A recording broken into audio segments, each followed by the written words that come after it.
the Earth's protective ozone layer. The hole in the ozone shield is the size of the continental United States. The time frame for action has become dangerously short. People didn't even really know we had an ozone layer. This problem is of a completely different nature than any we've ever faced before. The threat to the ozone layer was the first global environmental hazard that really broke through. The new study warns that over the next 88 years, Americans could suffer 800,000 cancer deaths. It's the first time people could see that we could really damage the entire world. Scientists worry that without immediate action, the sun we have always worshipped, our children will soon fear. Starting in the 1970s, researchers began to worry that the ozone layer, which protects Earth from the sun's harmful ultraviolet rays, was being damaged by a new breed of chemicals called chlorofluorocarbons. CFCs, as they were known, had revolutionized the consumer goods industry. This little can with a button on top is used in hundreds of ways to make your life easier and more pleasant. Used as cooling agents in the coils of your refrigerators and as propellants in aerosols of all kinds. The chemicals made home refrigerators and air conditioners less toxic and more affordable, and were pervasive in American homes. Try Hidden Magic, the perfect solution. Holds without being sticky. But research by University of California chemist Mario Molina and Sherry Rowland raised new questions. In 1974, they came up with a hypothesis that CFCs were migrating to the upper atmosphere and destroying the stratospheric ozone layer, which we need to keep intact because when we destroy it, it lets in ultraviolet radiation. They say this could cause a dramatic increase in skin cancer. When the news media, the three networks, ran these big stories, it alarmed people. The Earth may be losing as much as 1% of its stratospheric ozone every year. The threat to the ozone even entered the pop culture. Yeah, your hairspray, my deodorant, all spray cans. I read that there are gases inside these cans, Gloria, that shoot up into the air and can destroy the ozone. What's the ozone? Ozone is a protective shield that surrounds the Earth that protects us against ultraviolet rays. But the hypothesis was soon challenged by some in the scientific community and by industry. It's complete nonsense. They said, oh no, this is a joke. You're telling us that these invisible chemicals are destroying an invisible layer of stratospheric ozone and letting other invisible rays come down to harm all of humanity. Industry representatives argue most strongly that the case against fluorocarbons is not proven. The scientists who developed the theory were put on the defensive. Dr. F.S. Rowland was asked if he had changed his mind. No, we have not. Molina and Rowland, they were really shunned. They were not invited to any meetings of the chemical associations that normally professors would go to. They really made it very hard on them. The first time I talked about the ozone layer was at a scientific meeting. You have to recognize that, I was 29 years old. I was probably the only woman in the room at that time, and everybody laughed. Susan Solomon is an atmospheric scientist who began working in the field in the 1980s. We were subject to criticism and questions. I think that is the normal and appropriate way of science. Science has to be able to stand up to criticism. That's why people should believe it, because by the time it survives that process, my word, it is strong. There's no better truth than what the scientific process can give us.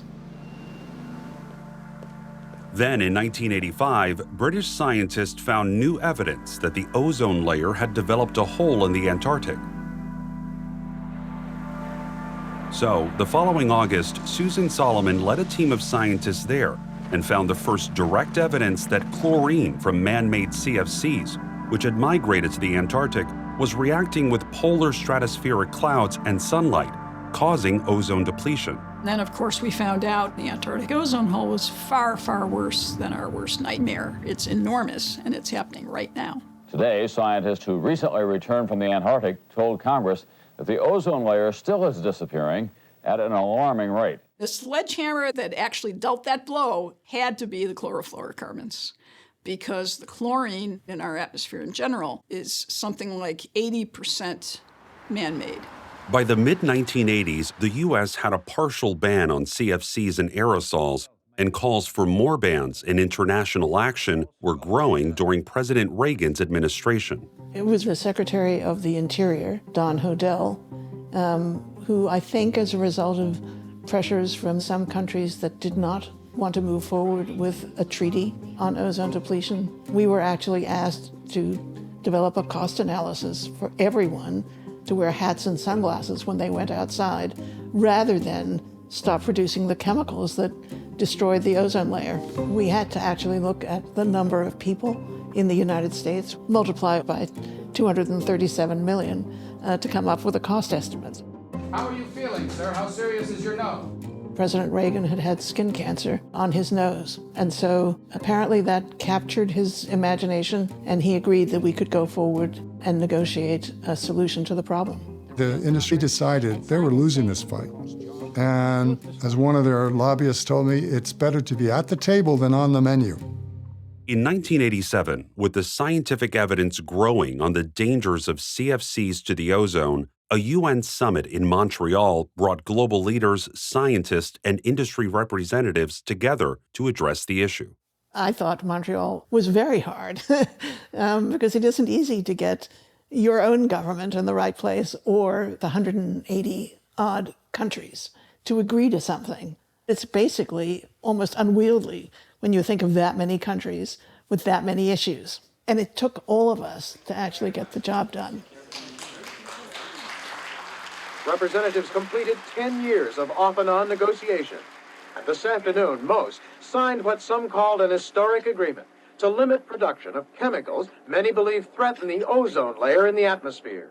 One of the interesting things about the Montreal Protocol is that it started off with a 50% reduction in CFCs, chlorofluorocarbons. It moved on to make that eventually into an entire phase-out. The science and technology assessment process showed that there were substitutes, and they wouldn't be that expensive. The Montreal Protocol is a start and strengthen treaty. The developed countries had to develop the substitutes.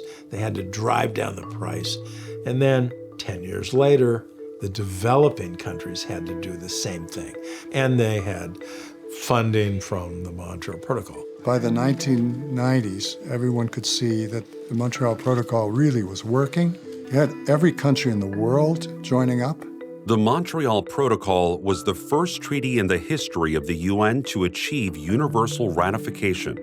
But the world has been unable to duplicate that success, even as CO2 emissions and climate change become a more pressing issue. In Montreal, we tackled the big issues first, the CFCs, but then went on, piece by piece, to add all these other ozone depleters. If you applied that approach in climate, you'd probably have to start with CO2, which of course is the hardest thing of all. I think what scared a lot of people about climate agreements was that the requirements that people put forward, including the US, were something that were not achievable at a lower cost. Clausen says a key factor in the success at Montreal was that some chemical companies not only began to accept the scientific evidence, but were persuaded to invest in profitable alternatives to help save the ozone. But in climate change, the renewables industry is totally separate from the fossil fuel industry. You have winners and losers in a way that you didn't really have in Montreal. One thing I have learned is that the lessons from the past are helpful, but they're not necessarily a recipe for success in the future. But new solutions for CO2 are being explored. Many of the fossil fuel companies now are actually trying things like carbon capture and storage, where they put the CO2 back in the ground at a power plant instead of letting it vent out to the atmosphere. That would be perfectly fine if it's economic. So far, it's not yet practical. I don't see how you can get to the level you need to get to with greenhouse gases unless you deal with carbon capture of some kind. And there have been efforts, but I don't think they've been as robust as they should have been.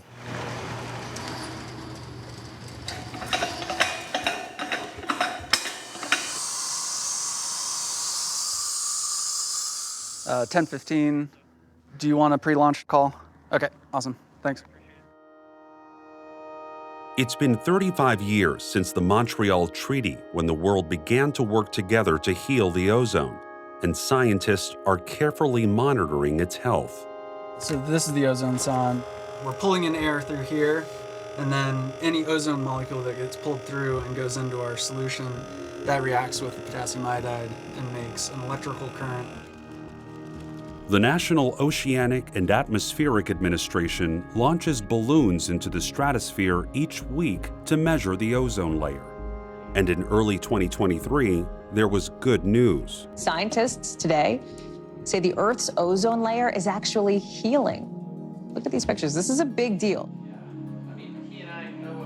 Steve Monska leads a team of scientists at NOAA. One way to characterize what we do is we're the global atmospheric policemen, or detectives, understanding how atmospheric composition is changing and whether or not those changes are consistent with the controls put in place internationally by the Montreal Protocol. Back in the 1980s, the concentrations of ozone-depleting gases were going up between 5 and 10% per year. It's amazing to think about the progress that the Montreal Protocol has been able to make in reducing concentrations of these chemicals in the atmosphere. I think the ozone story is astonishing. It should give everyone hope for the future of the environment. What we have is an ozone layer that is already starting to heal. I mean, we should be very proud of ourselves as a humanity. If we continue on our track of vigilance, we can expect recovery of the ozone layer on those timeframes, 2050, 2060. I don't know that I'll be alive in 2060, but I hope that my children and my grandchildren will be around and be able to say that, look at that progress, and just think about the efforts that so many people, maybe even including my grandpa, were involved in to make that happen.